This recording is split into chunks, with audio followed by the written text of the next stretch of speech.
Critic of the Covenant. Following the Information's interview with Brighton spiritualist Noel O'Dwyer, entitled Legacy of the Covenant, the following critical letter was received. A few points. Questions. 1. As a theology postgrad, I was interested in the interview Legacy of the Covenant, but how exactly did Noel O'Dwyer find out what the Vatican mentioned in 1992? I can't really see the Vatican, who, which bit, saying the Anglicans are the true church. The movement for the ordination of women in the Anglican tradition, of which the Church of England is just one part, had been going on since at least 1945, and in the COE, more specifically, for many years. I don't know. Some of this English mythology stuff seems a bit reactionary.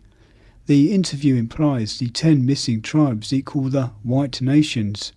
In fact, I've studied a few black groups who believe the reverse, that the real Jews are black. Quite what both myths have to do with real Jews, who span all races from Ethiopian Jews to Indian Jews, white Jews to surely the most beautiful women on earth, Chinese Jews, I don't know. 2. Do you have the address of the Flat Earth Society? Cheers, take care, SD, Birmingham. We asked Noel O'Dwyer to reply to these points during another visit to his Brighton home. Right, Steve, nice to talk to you. Now, first and foremost, you may not know this, but 144 Jewish people went to live in China. Within 2 generations, they were completely taken in, and there was no trace left of the Jewish people at all. I don't know if you know that. So that is a fact. When you talk about coloured people, it is quite interesting that it is written that in the end days it is said, "My people will come home." If you notice, right across the Western world, there are many nations, many different types of people, different colours, different creeds, different religions, all coming home. So the seed is many and varied and wide. Now, on your third point, which is the Anglican Church. And this is a lovely question, because I can see you've put a lot of thought into it. But you've got to remember that the head of the Anglican Church is the Queen. And it's not the Anglican Church, it is the Protestant Church, which Henry VIII first set up. He set it up for a very specific reason, and it wasn't just necessarily to do with having a son. It was set up because he was a very, very intelligent man, and he happened to realise that the true church was the Church of England, and the Vatican was the second church. This goes to prove it by Saint Patrick, who came over from Rome to convert the heathens, and he wrote a letter back to Rome stating that there had been a Christian church in England for 750 years before the Roman Church.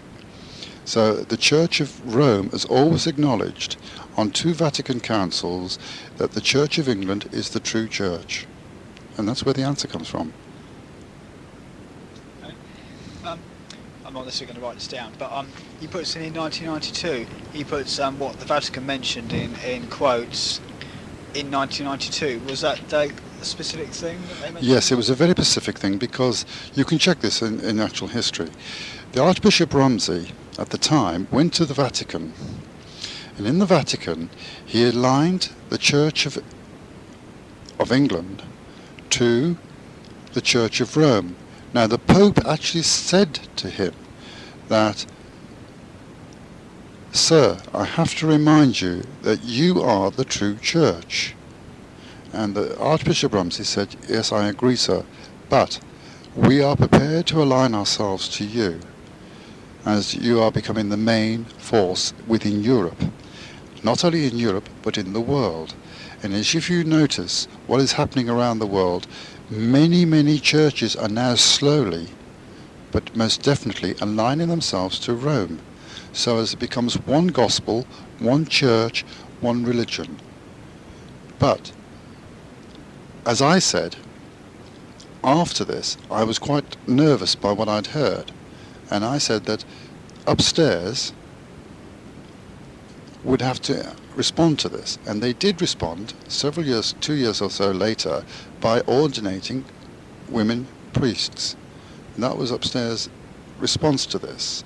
Now, there may have been a debate going on since 1940 something, and there may have been other portions of the Protestant Church ordaining women before then, but the actual physical Protestant Church, the main body of the Protestant Church, did not ordain women before that point. Offsprings might have, but not the main body. And the reason for this, the true church, it is that the Queen is the head of the church, not the Archbishop. The Archbishop is number 2 in the church. He is the Queen's representative anywhere else in the world. And the Queen cannot by English law convert from Catholicism, from the Church of England to Catholicism, which is the Church of Rome. Well, it's giving you something to think about now. Okay, I hope you enjoy that. Okay. Please write to me personally if you wish, and I'll most certainly answer a lot more questions. Bye. And do you have the address of the Flat Earth Society? Sorry? Do you have the address of the Flat Earth Society? No, I don't. Oh, well, he's not going to get it then, is he? Because neither do I. The Flat Earth Society. Is that who it is? This is last bit on the letter. Oh, No, I couldn't read that. I couldn't. No, he's just having a bit of a laugh. Because in issue 1, do you remember? Flat Earth We Society. corpsed Noel out, I think, there. Yes, I think you did. Patrick Moore mentioned it in issue 1 Yes. when he wrote to me Mm. about conspiracy theories and cranks. We're just trying to get to the end of the tape now. It's getting desperate. We're nearly there. Come on, end, you bastard. This cassette's been in here for about a year. That's it? Oh my God. Got about 2 seconds left. Well, what's his name again? Who? This bloke. Stephen Davies. Stephen Davis. You may not believe this, but for many, many years, I've been speaking to the man himself, and I've even got a photograph of him. Now, isn't that amazing? Bye. There you go. Just let the tape roll off nicely.